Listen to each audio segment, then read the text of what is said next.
Pag-usapan natin blood sugar at diabetes. Alam nyo, parami ng parami ang may diabetes sa mundo. Umabot na ng 10% ata may diabetes dahil nga sa mga kinakain natin. At yung mga, yan, mabilis. So, ngayon, meron tayong mga tips. Ano yung mga pwedeng kainin para mabilis bumaba ang blood sugar natin?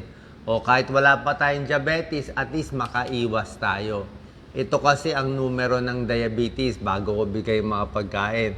Ang normal na blood sugar dapat pag healthy tayo ay 99 milligrams per DL or below. Ganyan kababa, 99. Or dito sa millimoles per liter, 3.89 at 5. Ganyan lang kabababa ang level dapat natin. Okay? So, very low siya. Pag diabetes level na, 126 or higher. Pag lumampas na tayo sa numero, may diabetes na yon. Or 7. Dalawa kasi yan eh. Dalawa yung minsan na binibigay na units eh. Pag ang blood sugar nyo, between 100 hanggang 126, nasa gitna ka. Ito, red, delikado. Ito, green, go. Ito, orange, warning, pre-diabetes na ang tawag sa'yo. O pwede natin tawaging mild diabetes na kasi ito papunta na to dito eh. Okay? Or yung isang numero 5.5 to 7. So ito yung warning. So kung ano man kayo dito para makontrol na green, orange para maging green, red para maging orange, bumaba, subukan natin tong 20 foods. Ang mababa talaga, mabilis magpababa ng blood sugar basta gulay. Sari-saring green leafy vegetables, kangkong, broccoli, cauliflower, cucumber, lahat yan. High fiber eh. Pag maraming fiber, mabilis bumaba ang blood sugar. Okay? Sabayan nyo na maraming inom ng tubig niyan. 8 hanggang 10 basong fluid or water in a day para maganda paglabas sa dumi natin. Pampababa ng blood sugar. Kahit kumain kayo ng marami, check nyo blood sugar nyo, hindi gano'n tataas. Whole grain, syempre, yung mga wheat bread, brown rice, ayan, mas okay yan kasi mas marami siyang fiber eh. Okay, actually, yung pasta nga eh, mas mababa. Pero mamaya, ituturo ko sa inyo, meron bang tips dito sa kanin, paano mas bumaba ang blood sugar. So, mas mapait-pait lang ang lasa nito. Lean protein, pwede rin. Isabihin na lean, mga chicken breast. Yan, yung laman na walang taba na karne, pwede rin naman eh. No, konting itlog, okay din naman siya eh. Lean protein, pwede rin. Tofu, pwede rin. Nuts and seeds, okay ang mani, pero dapat isang dakot lang na maliit. At wala siyang asin o asukal o honey na nilalagay. Yung plain mani. Hindi ko sinasabi yung mani na salted na prito. Meron namang mani na ano lang eh, parang natural lang siya. Unsalted. Isang dakot na maliit. 30 grams. Strawberries, hindi siya nagpapataas ng blood sugar. Ha? Strawberries, wag mo lang lagyan ng maraming asukal yan o mga matatamis. Hindi tataas blood sugar mo. Sa Baguio, medyo affordable pa strawberries natin. Green tea, pwede rin. Green tea, chamomile tea, may mga antioxidant. Huwag mo nalagyan ng matatamis, hindi yan nakakataas. Actually, nakakatulong pa yan sa blood sugar. Pwede pa lagyan ng konting lemon. Yan, diba? Para may lasa konti. Green tea, anti-cancer to eh. Medyo maraming pag-aaral ang green tea na antioxidants, anti-cancer. Number 7, pwedeng apple cider vinegar, pwedeng sukang puti. May pag-aaral yan. Actually, ang pag-aaral niya, medyo malaki-laki rin naman yung pag-aaral niya. Mga 2 kutsaritang sukang puti or apple, 2 kutsarita lang hinahalo sa isang basong tubig. Iniinom bago magtanghali, mag-lunch, bago mag-dinner. Ganun lang karami, pwede na. Malabnaw lang yun eh. Or tayo, isawsaw mo na lang yung sukang puti sa isda mo, o sa bangus, o sa salad. Imbis na Thousand Island, suka. Apple cider vinegar, white vinegar, pwede rin. Yan, may ligaw sa white vinegar. So, pag sausawan ko, laging suka. Si Doc Lisa, laging toyo, patis, at iba pa. Number 8, tubig. Mas marami kang tubig iinumin, makokontrol yung blood sugar mo. Kasi hindi ka uminom ng soft drinks. Hindi ka uminom ng iced tea. Hindi ka uminom ng fruit juice na kung ano-ano. Di ba? Lahat na nabibili niyo sa mga supermarket, di ba? Lahat ng matatamis, bawal tubig lang ang maganda. Gusto mo carbonated water, pwede rin yun. Sparkling, wala rin calories yun. Number 9, yung sinasabi kong herbal tea, hindi lang green tea, pwedeng chamomile tea, ginger tea, hibiscus tea, pwede rin yan. Actually, parang nakakatulong din daw konti. Kasi pampababa ng blood sugar. Kasi hindi siya matamis eh.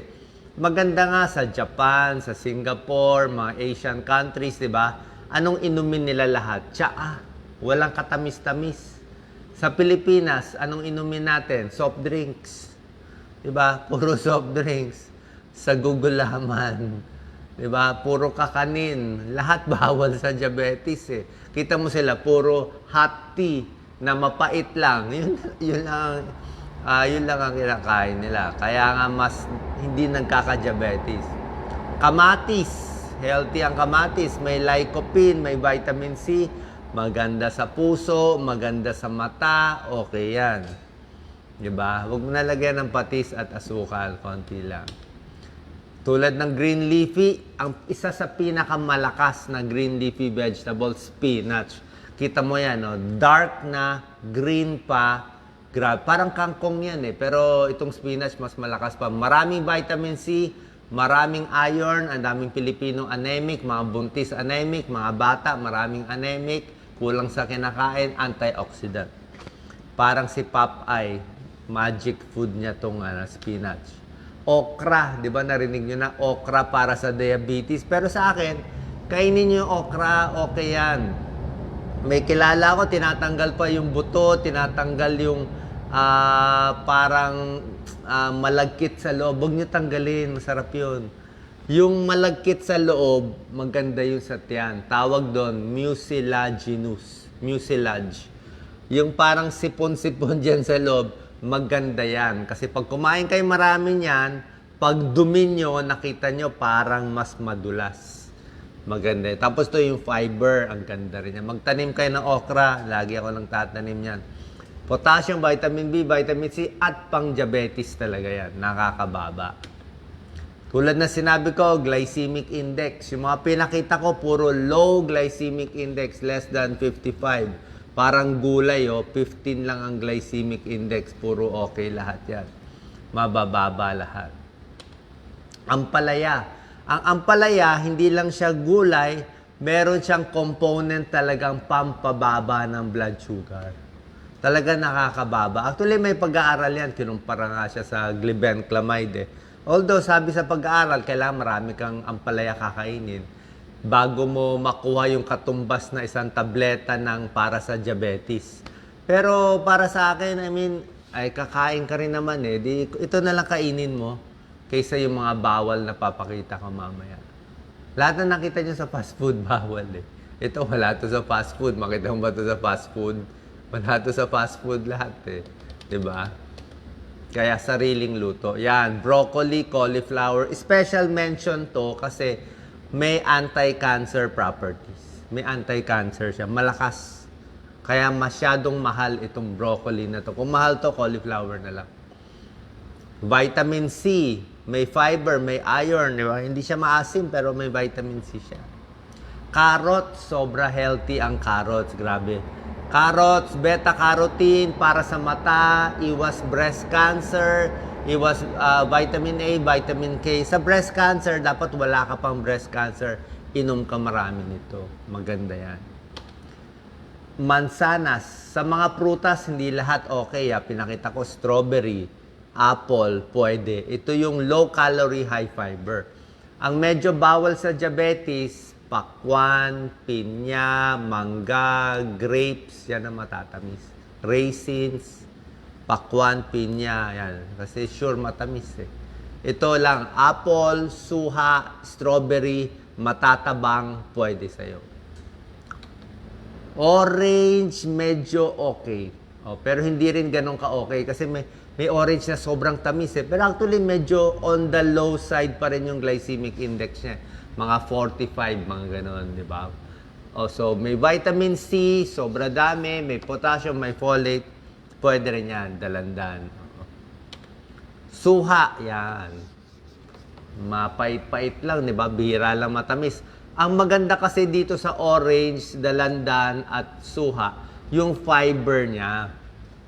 Hindi katulad pag uminom kayo ng soft drinks. Pag soft drinks kasi talagang diretso yung blood sugar sa katawan mo, tataas agad ang blood sugar. Sa probinsya, pag ikot namin, ano ba laman ng sari-sari store? Soft drinks lang, tsaka chichirya, di ba? Pwede naman kung payat ka, pero kita mo to, may matamis sa loob, pero binalot ng Diyos sa maraming fiber. So, para makuha mo yung tamis, kakainin mo muna to lahat. Pag kinain mo, yung fiber ang magpapabagal sa pag-absorb ng fructose na konting tamis niya. Diba? Meron siyang mga balat na yung fiber, yung balot sa loob. Strawberry, tulad sinabi ko, fish, okay din yan. Chicken breast, sinabi ko sa inyo. Diba? Prito, mas hindi okay, mas okay yung hindi prito. Oatmeal, pwede rin. Meron pa tayong tip. Bagong pag-aaral to. Ang bagong pag-aaral, sabi nila, pag ginawa mong cold rice, di ba to? Pag mainit pa yung kanin, mainit pa yung spaghetti, nag-french fries ka, mas mabilis daw magpataas ng blood sugar. Kasi sa init, yung mga glucose na nagdidikit ay medyo madikit yung starch niya eh. Pag pinalamig mo muna yung kanin na bahaw, kanin lamig, o nilagay mo sa ref, o pag pinalamig mo ang patatas, pinalamig mo yung pasta, tsaka mo nalang initin, ang mangyayari sa starch niya, magdidikit-dikit. Di ba yung kanin, pag lumamig, madikit na siya. Parang mas mas matigas na siya. So, pag tumigas siya, initin mo, mas maganda sa diabetes. Mas hindi tataas ang blood sugar mo. Ayan, yung raw starchy foods, pag ininit mo, naghihiwalay. Pero pag pinalamig mo siya muna, either kainin mong malamig, or pag malamig na yung kanin, initin mo ulit yung kanin, magiging resistant starch. Pag kinain mo to, hindi tataas ang blood sugar. Konting-konti. Kasi nga, nagdikit-dikit na yung starch niya. Mas pangit na yung lasa. Pero kung ako, gusto nyo hot rice, okay lang hot rice. Di half cup na lang kainin mo o 3/4. Diba? Ganon din. Ito na yung mga bawal, okay? Hindi ko naman kailangan pakita pa siguro to. Diba? Alam nyo naman na ito, kung di tayo takot sa komplikasyon ng diabetes, itong wafer. Kaya nga, pag gusto mo talaga nito, maliit na peraso lang. Maliit, isang slice lang. Ay, soft drink siguro, 1/4 cup lang. O yung konting ito, ano ba to? Tamis nito, lahat. Lahat ng candy, kahit ganito, matamis, puro sugar. Lahat ng kulay, matamis, di ba? Iced tea, kahit fruit juice Fruits, mas maganda. Pag ginawa mong fruit juice, may halong sugar na yon. Lahat ng refined carbohydrates, yan french fries, lahat ng mga sarsa, alam naman natin matitindi. So sana po nakita natin ano yung mga good foods para sa diabetes at ano yung mga bad foods para sa diabetes. Yan. Sa saging, mas gusto ko nandito lang ha. Pag overripe na, nakakataas na ng blood sugar, kainin nyo habang nandito pa lang. Hinog pero wag sobra hinog. Okay, better. Sa ito, mga X lahat Pag overripe, pakwan, pinya, melon, raisin. Sinabi ko, tataas ng glycemic index. 64, 65, 66, 72. Gulay lang 15 Ang pwede mo lang kainin, ito, ang low glycemic. Doc Lisa, pakita mo. Apple, avocado, cherry, wala tayong cherry, grapefruit, suha, pears, wala tayong peach, strawberry, ito lang ang meron tayo. Okay? Sana po nakatulong tong video para maingatan natin ang ating blood sugar. Salamat po.